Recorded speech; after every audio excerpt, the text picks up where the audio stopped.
자, 시립대 2013학년도 기출문제로 출제된 20페이지 문제 바로 보도록 할게요. 이 문제는 이제 셋 이상의 이웃하나항으로 구성된 점화식의 유도 과정, 점화식을 어떻게 유도하는가에 대한 그런 과정과 그걸 연습하기 위한 건데, 사실 셋 이상의 이웃항으로 구성된 점화식이라고 하는 건 n과 n 플러스 1, n 마이너스 1 뭐 이런 식으로 연결된 걸 얘기하는 거야. 아마도 여러분들이 이제 논술 문제에서 점화식으로 가장 까다롭게 다뤄지는 게 이 세 개의 이웃항에 관한 점화식들에 관한 문제들이거든. 그래서 매우 자주 논술에서는 상당히 자주 등장하고, 이 무엇보다도 일단은 이것에 대한 점화식의 구성 자체가 어려움을 느끼는 경우들이 꽤 많아. 그리고 일단은 점화식으로부터 일반항이 먼저가 아니라 점화식이 보통 점화식이 먼저고 그 다음에 일반항이야. 또 문제 시작할 때 아까 전처럼 점화식을 그냥 주는 것처럼 보이지만은 연립점화식의 형태로 줘가지고 뭔가 한 번 더 정리를 하게 하는 과정의 문제 구성도 상당히 자주 눈에 띄우고. 그리고 이제 답안 작성에서도 이제 논리적인 구성이라든지 그런데 실수하는 경우들이 많아서 한 번 더 볼 거고요. 그 다음에 이제 이어지는 문제로서 일반항 구하거나 극한값을 구하는 문제하고 이제 세트되는 경우가 많다. 여기서는 이제 일반항까지 그 점화식을 정리한 데까지만 우리가 문제를 풀지만, 자, 일단은 확률적 소재를 좀 가져왔어요. 확률적 소재. 어떤 농구 선수가 어떻게 점화식을 접근하는지에 대한 아이디어를 조금 더 심도 있게 문제의 조건으로부터 점화식을 구하는 걸 시도하는 거야. 어떤 농구 선수가 자유투를 성공할 확률이 3분의 2라고 한다. 확률만 보면 짜증나는 사람들 간혹 있죠.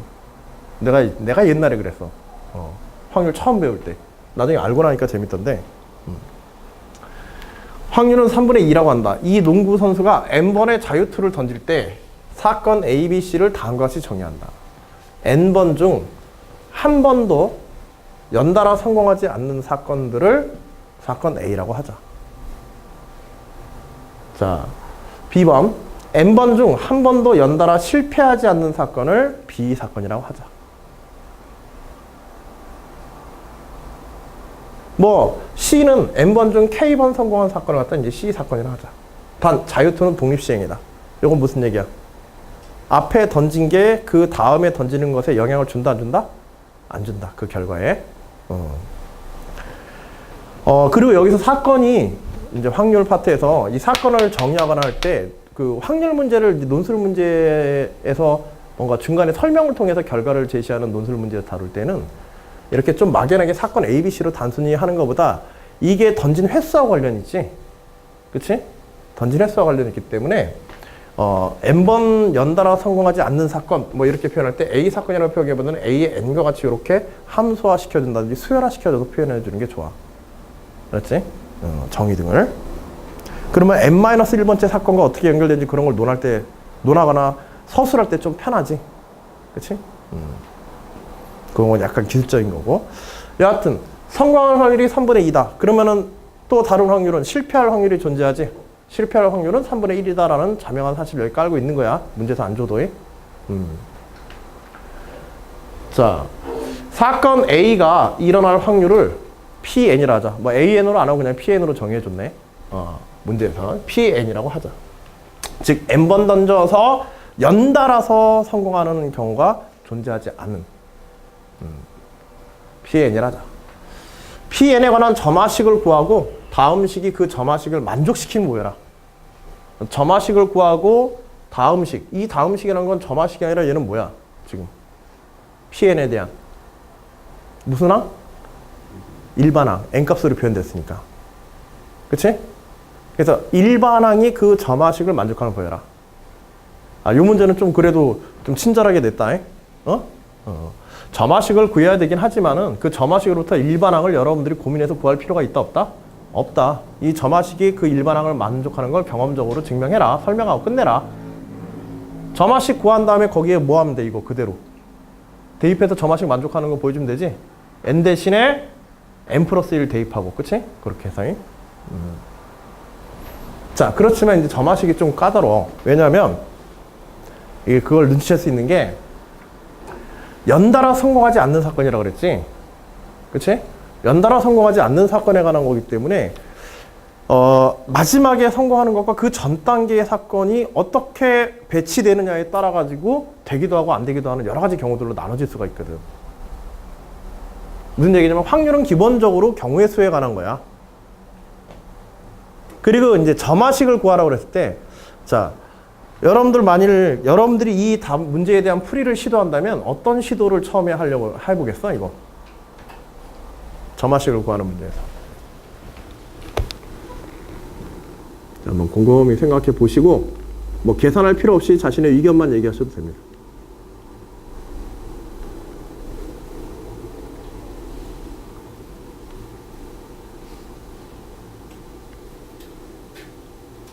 어떻게 해보는 시도를 할까? 나 같으면은 첫 번째부터 해보겠어.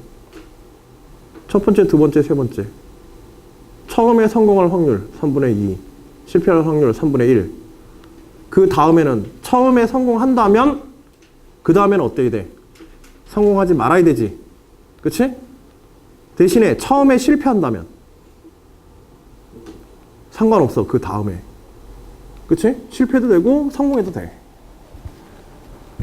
근데 문제가 바로 느낄 수 있는 게 이런 단계로 두세 단계만 가더라도 너무 복잡해지겠지. 경우의 수가 계속해서 갈라질 테니까. 거기다 일반화까지 시켜. n번째까지 가는데 그 갈라지는 수의 규칙이 어떤지를 내가 바로 볼 수 있으면 좋은데 아마 그러기 힘들 거야. 이런 그 초항부터 점검해 나가는 규칙성을 찾아 나가는 방식의 문제점이야. 알겠지? 뭐 단순하게 눈에 띄면 바로 그 결과를 갖다 우리 예측할 수 있지만 예측할 수 있지만 지금과 같이 특히 확률 문제처럼 다양한 경우의 수로 나눠지는 이런 조건들이 주어진 경우에는 한 두세 항만 가더라도 규칙성을 갖다가 수식 하나로 결정하기에는 웬만한 직관력 가지고는 굉장히 힘든 게 사실이야. 그래서 우리는 이런 문제를 접근할 때 어떤 식으로 접근하냐면 교과상에서 여러분들이 수열의 귀납적 정의라고 하는 게 있었어. 그치? 수열의 귀납적 정의. n번째에 의해서 n 플러스 1번째가 규정이 되어지고 a의 원을 정한다. 그러면 수열의 설명이 가능하다. 초항 주어지고 이웃하는 상관관계로 우리는 수열을 정의할 수 있다. 그게 수열의 귀납적 정의야. 그걸 증명법으로 활용한 게 수학적 귀납법이고. 도미노 이론. 따다다닥 넘어집니다. 자, 무슨 얘기냐면 n번째까지 n번째의 상황만 다루는 거야. 뭐부터 알아? n번째부터 정의하는 거야. 그리고 바로 문제의 조건으로부터 바로 그 이웃하는 게 어떤 수학적 관계가 있는지 살펴보는 거란 말이야. 다시 한번. 점화시금한테 가장 중요한 거는 문제의 조건으로부터 문제의 조건 딱 보니까는 이 전 단계와 다음 단계가 어떤 상관관계인지 그런 걸 살짝 논하고 있는 문제다. 그러면 n번째부터 기후화해서 정의해 놓거나 아니면 n번째부터 어떤 상황들이 벌어지는지 가능한 상황들이 어떤 것들인지 그것부터 나열해 놓는 거야. 그거에 따라서 각각 그 전 단계에서 어떻게 돼야 되지? n번째가 이렇게 하기 위해서는 n번째에 성공하는 경우와 실패하는 경우 두 가지가 있을 거냐.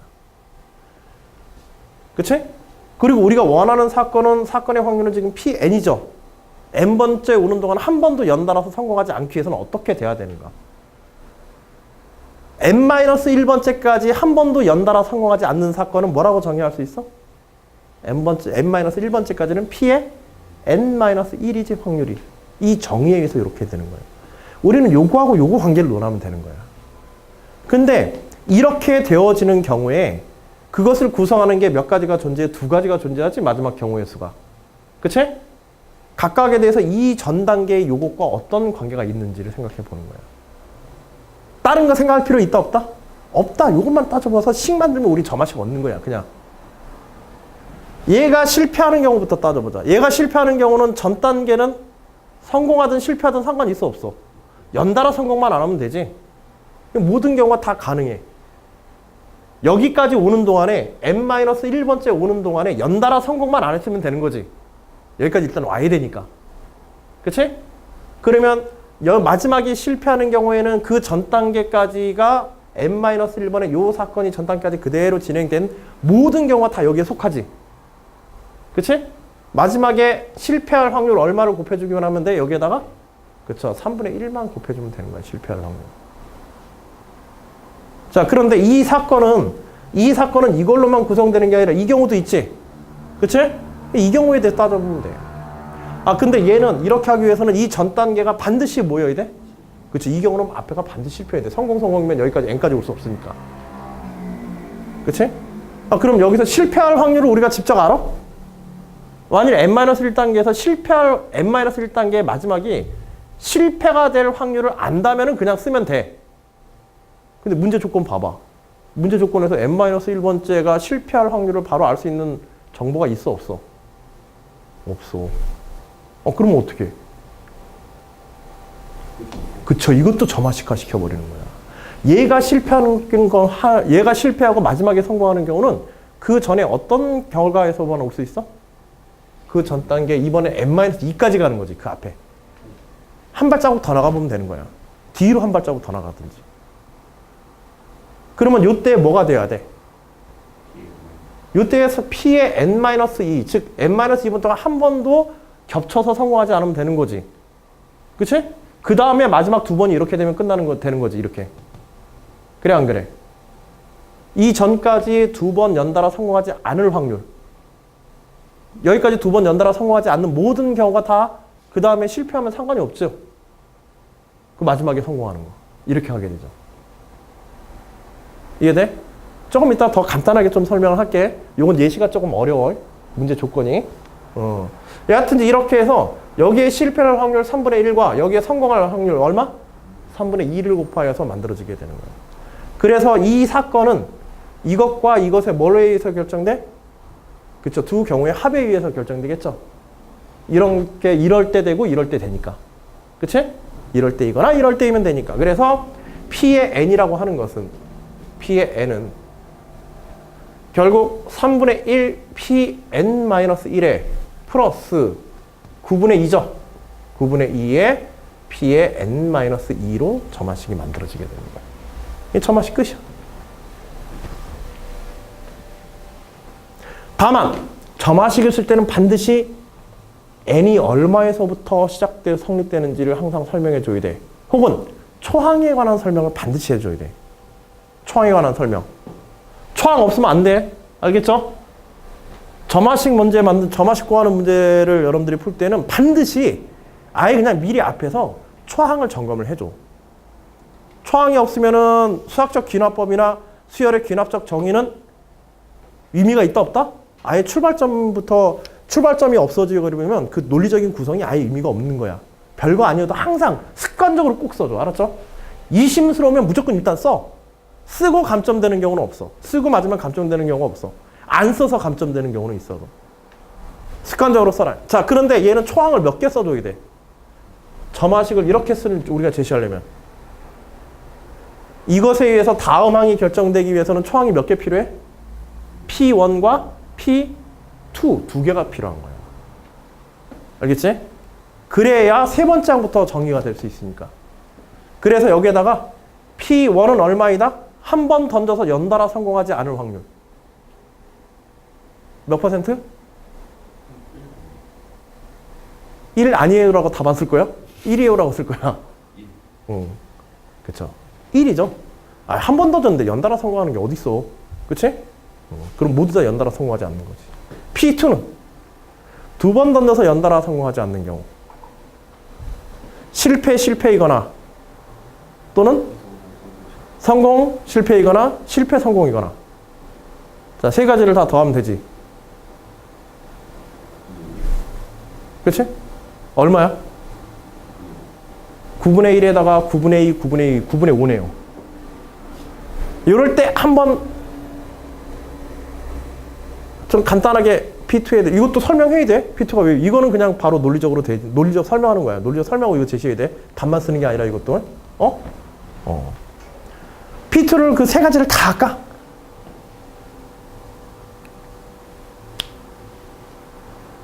연달아 성공하지 않는 경우는 두 번 던져 연달아 성공하지 않는 경우는 뭐에 대한 여사건으로 봐도 돼?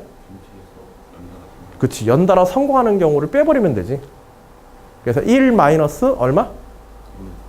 9분의 4. 3분의 2 곱하기 3분의 2. 요런 것도 요령이야.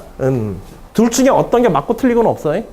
근데 가능한 여러 가지 경우의 수로 펼치는 경우보다 어떤 특정 사건 하나를 갖다가 제외시키는 경우에는, 그치? 연달아 성공하지 않는 사건, 즉 연달아 성공하는 사건만을 제외하고 여러 가지 경우의 수가 있다고 한다면은 그때는 여사건의 확률을 계산하는 게 훨씬 편해.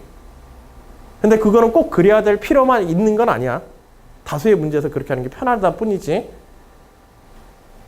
그래서 1-3분의 2 곱하기 3분의 2 연달아 성공하는 사건을 제외시켜가지고 똑같이 9분의 5를 계산할 수 있다. 자, 이 두 가지는 꼭 전해주셔야겠죠. 됐지? 응? 자, 그리고 이제 다음 식이 그 점화식을 만족하는 걸 보이라고 하는데 이건 어떻게 하면 돼?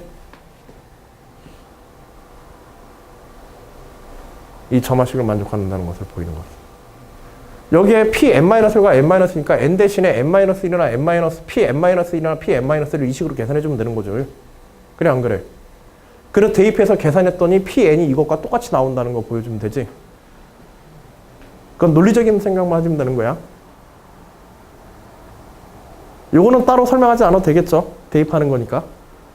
물론 이제 답안 작성에 좀 주의사항이나 그런 것들은 있겠지만은 오히려 여기에 대해서 이걸 대입해서 이거 확인하는 거, 그걸 설명하기보다는 이제 중요한 건 여기서는 이 점화식을 어떻게 만들고 구성하느냐. 물론 이렇게 점화식을 만든 후에 원래는 이 일반항을 유도하는 문제가 진짜 어려운 문제인데, 일반항은, 그리고 그것도 방법이 있어요.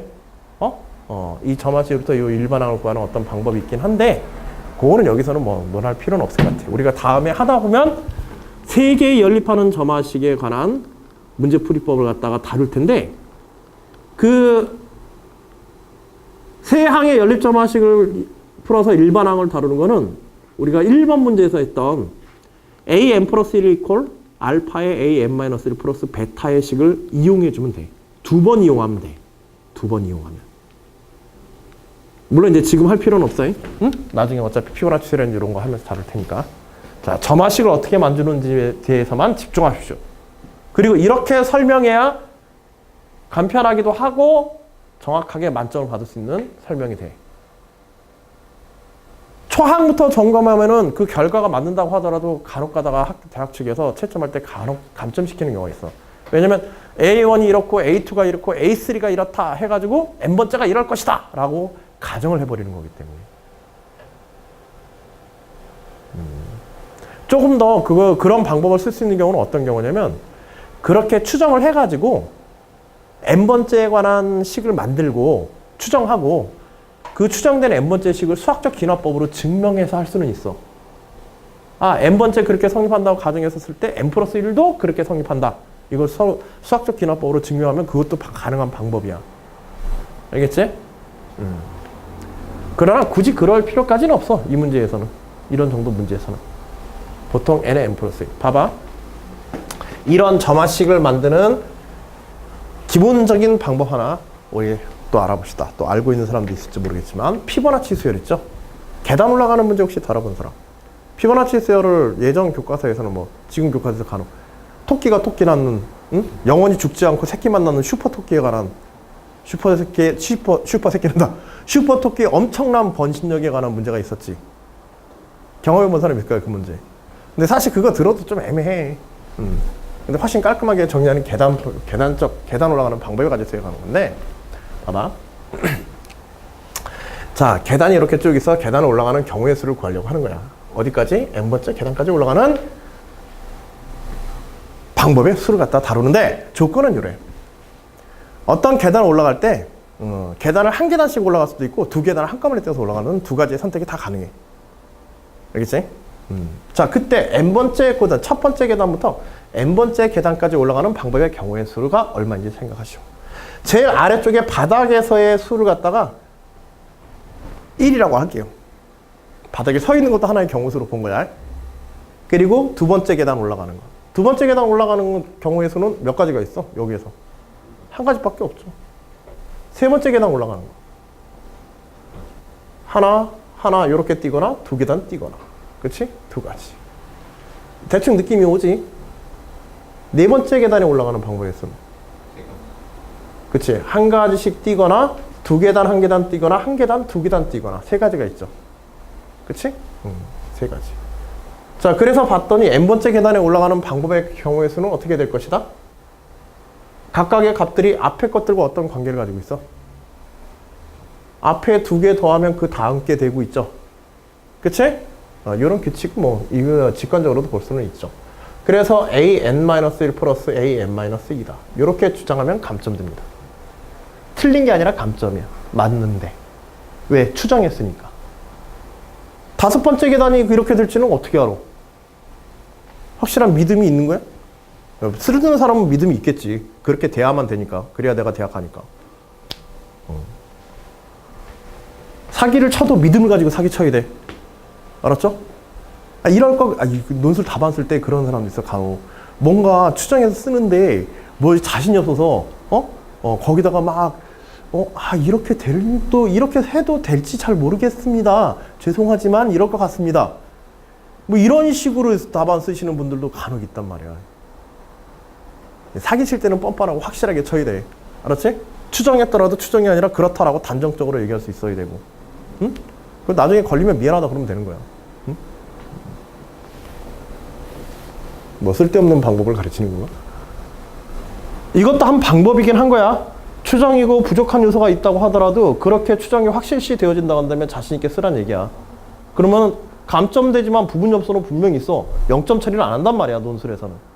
제대로 어떤 논리적인 구성의 근간이라도 잡아놨으면. 알겠죠? 시간 없을 때는 이렇게 하는 거예요. 자, 근데 이거보다 더 좋은 방법이 아까 전에 일반화했던 방법이에요. 다른 거 필요 없어. n번째만 생각하는 거야, n번째. 다른 거 없어. n번째. n번째 중심으로 해서 그 전하고 무슨 관계 있냐, 이것만 생각하는 거야. n번째 계단에 올라가는 방법을 가지고 an이라고 정의하자. an이라고 정의하자. 자, 근데 n번째 계단에 올라가는 방법을 생각해 보니까 이 전에 n-1번째 계단에서 마지막에 한 계단 선택하는 이런 모든 경우 n-1번째 오면은 이 마지막 선택 방법에 의해서 다 포함되지. 그치? n-1번째 계단까지 오는 방법은 정의에 의해서 a n-1이라고 이렇게 정의가 되었어. 그치? 기호의 정의지. 그래서 이 경우에서는 얘가 10가지라면 여기까지 오는 10가지는 모두 다 n번째 올라가는 경우의 수에 포함이 돼야 되지. 마지막 한 계단을 선택하는 방법에 의해서. 이렇게 포함이 돼야 돼. 또 마지막에 한 계단이 아니라 몇 계단을 뛸 수 있어? 2계단을 떼어서 올 수도 있어. 그러면 어느 계단에서? n-2번째 계단에서 n-2번째 계단에서 마지막에 2계단을 선택하는 이 2가지 가능한 마지막에 n번째를 구성하는 마지막 경우가 어떤 경우들이 있는지만 논리적으로 문제 조건에서 바로 그냥 설명하고 식 써버리는 거야. 여기까지가 5가지다. 5가지에서 여기까지 해서 이렇게 오는 거 생각할 필요 있어, 없어? 여기서 이렇게 오는 거는 이미 여기에 다 포함되어 있지. 그치? 여기까지 오는 경우에 다 포함되어 있단 말이야. 그러니까 여기에서 이렇게 올라가면 되는 것만 생각하면 되니까 여기가 5가지면은 이렇게 해서 오는 경우의 수가 5가지, 경로가 5개가 있는 거지. 즉 몇 개가 있는 거야? a n-개가 이렇게 있는 거야. 그치? 그래서 an은 a n-를 플러스 a n이다. a의 1은 1이다. a의 2는 1이다. 망했죠 또. 초항 2개 써야 되고 점화식이 3개의 점화식이 이유탄항이니까 초항 2개 쓰고 또 n이 언제부터 성립한다 얘는? 이런 것도 써줘야 돼. n의 조건 점화식 때 항상 그렇죠. n이 3보다 크거나 같은 자연수일 때 정수일 때 3부터 성립하지? 1 이하로 내려가면 안 되니까 1 미만으로 내려가면 안 되니까 이렇게 점화식 만드는 거야. 이런 점화식 만드는 게 얼마나 편한 줄 알아야 돼. 응? 경험적으로 추적하는 것보다. 만일 확장도 생각해봐. 만일 계단을 선택하는 방법이 계단을 올라가는 방법이 한 계단, 2계단, 3계단까지 뛸 수 있는 방법이 있다. 뭐 가랑이가 찢어지든 뭐하든 간에 3번째 계단까지 올라가는 한 번에 올라가는 사람도 있다. 방법도 있다. 그렇다 한다면 점화식 어떻게 되겠어? 점화식 여기에다가 뭐만 들어가면 돼? 마지막에 3계단 선택하는 경우에 수만 선택하면 들어가면 합쳐주면 되는 거야. 다른 거 있어 없어? 다른 거 없어. 그치?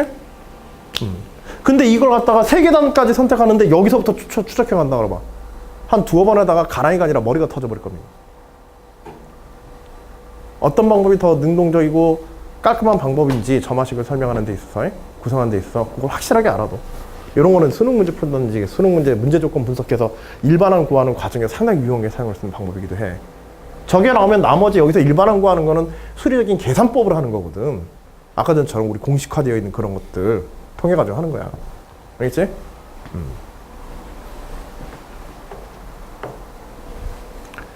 요거 설명하려고 한 거야. 2번 문제는 점화식 어떻게 만드는지. 자, 1번 문제에서는 점화식을 주어졌는데 연립점화식을 해서 좀 까다롭게 준 경우에 우리 해결법과 특정한 점화식으로부터 일반항을 얻어내는 방법을 본 거고, 2번은 문제의 조건으로부터 점화식 자체를 어떻게 만드냐, 그거에 대한 연습이야. 자, 내용들 정리하면서 마무리합시다. 2번 문제도.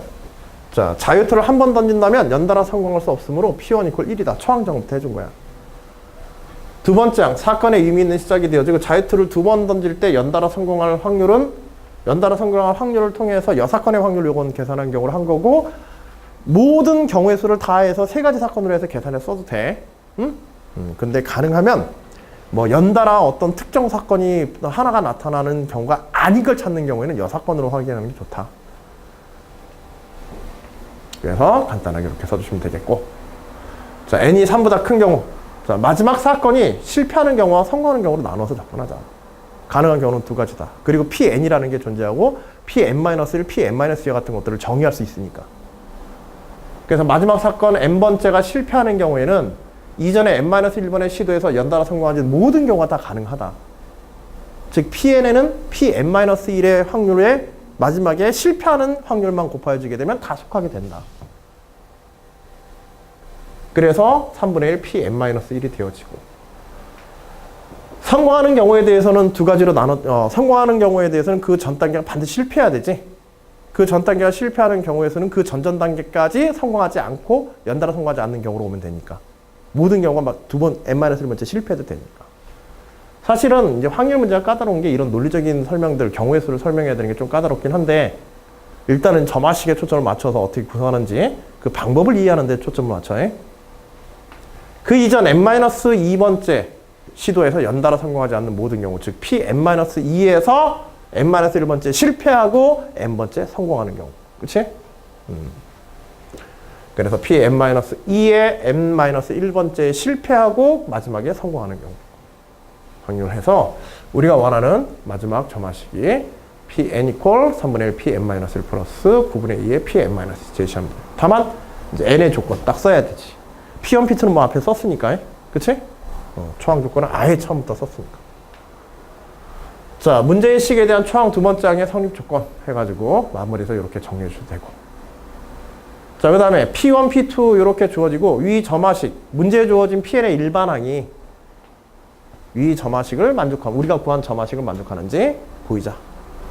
그래서 Pn에 n = 2를 대입해서, 요거는 뭐 하냐면 이 일반항에 대해서 초항부터 성립되는지 그거 한번 확인하려고 하는 거야. 알겠지? 점화식의 초항부터. 그래서 P1이 1 정확하게 맞죠? 그 식에다 대입한 거야. n 대신에 1 대입한 거야. 그 다음에 n 대신에 2 대입해서 초항 조건 맞는지 확인해 주는 거. 이것도 필요해. 점화식의 일반항이 주어졌다. 그 점화식이 맞는지를 확인하고자 한다. 그때도 뭘 확인해라? 초항부터 그 점화식이 제대로 성립하는지, 그거 일반항이 우리가 구한 문제로부터 알아낸 일반항과 제대로 맞는지 그것부터 찾아내야 돼. 확인해 주면 끝나는 거고, 요거는. 그 다음에 점화식의 우변에 Pn-1과 Pn-2를 일반항으로부터 구하여서 대입한다. 그리고 결과가 Pn의 결과가 일치하는지 확인해 주면 된다. 자, 요거는 이제 Pn-1 대입해서 요 결과 나온 거고, 요건 n-2 대입해서 요거 나온 거야. 그래서 점화식의 우변에다 대입해서 좌변의 결과가 나오는지, 좌변의 Pn에 대한 결과가 정확하게 나오는지 확인해 주면 되고, 요거는 식정이죠, 그냥. 그치? 그래서 요거 보니까는 제시문의 Pn 점화식하고 일치하죠, 지금. 그러므로 주어진 일반항이 점화식을 만족하는 일반항임을 알 수 있다 하고 끝나게 되는 거야. 이런 형태의 유형의 문제를 점검하는 하나의 방법을 그냥 설명한 겁니다. 요거보다 앞부분이 더 중요하다고 그랬어요. 자, 점화식을 일반화해서 설명하는 방법론에 대한 이야기를 두 번째 주제로 했는데 혹시 그 과정이라든지 내용상에서 궁금하거나 질문사항 있는 거 있으세요? 없으십니까? 감사합니다.